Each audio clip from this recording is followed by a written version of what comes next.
Hello, random viewer. My name is John Green, and what do we have here?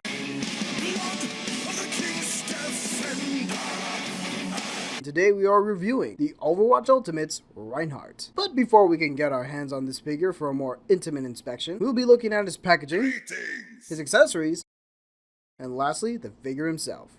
Pulling this guy right out of the box he came in, my first initial thought was, God damn, is this guy big. I can now understand why he was $65 on Amazon. The packaging alone is taller than my favorite toy. On the right side of the box you get nothing, on the left side you get his class type, on the back you get his bio, and some of the figures the Ultimates line has out so far. I don't care for them. On the bottom you get nothing, and on the top you get the Overwatch logo. Oops, wrong way. That's better. Now let's cut this box open and get to the good stuff. As you can see, this big lug comes with a pretty good amount of accessories. His hammer, whatever the French these are, and his barrier field, which is the thing that justified the ridiculous size of the box. This is easily the biggest accessory Ryan comes with, second only to his hammer. The barrier is a light blue trans plastic sporting a simple hexagon pattern, similar to how it looks in the game. And as you notice, there is a port insert here, right in the center of this plastic cross. Well, that's where this accessory goes. And looking at this device, it's decently detailed. I'm going to sound like a broken record here, but all the accessories mirror exactly how they look in the game. This thing is the second biggest accessory Ryan comes with, and for some weird reason, the bottom and top portions of the hammer have a rotation? I assume it's to help with the posing. The shaft of the hammer is just this plain black plastic, but has this glossy look and feel to it. You can have Ryan hold the hammer with two hands, just do your very best to ignore how awkward it looks, and to not damage the hands and the hammer. It is a hassle trying to get him to hold it this way.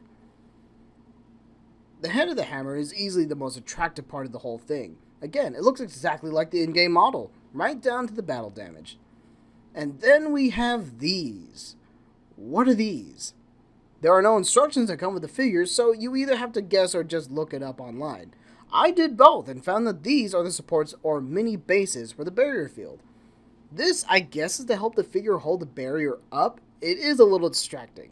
And in all honesty, the figure can hold the barrier just fine on his own, in certain angles. Now that we got those out of the way, let's get our hands on this big boy and take a closer look at him. I'll feel sad in the morning. Right off the bat, the yellow painted details look good but rushed at the same time. From a distance, does not look bad.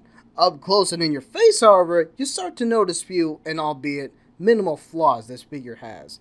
The yellow paint for his helmet is the most noticeable.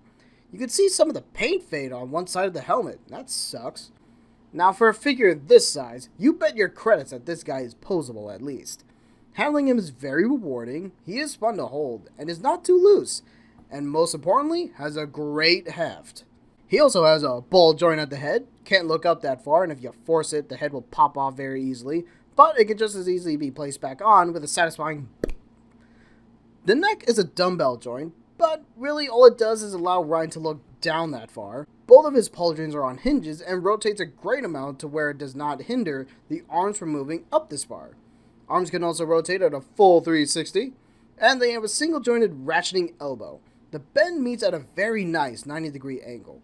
No bicep rotation, but there is a rotation and hinge at the wrists.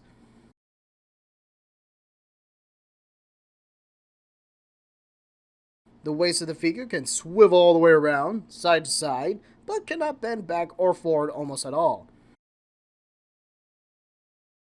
The crotch guard piece can go up and hold its pose there.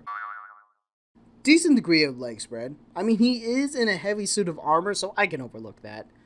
Thigh rotation, double jointed bend at the knee, but it looks so weird it breaks the sculpt just a little.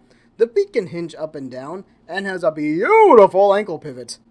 The size of this guy is almost akin to a Marvel Legends Build-A-Figure, standing at about 10 inches.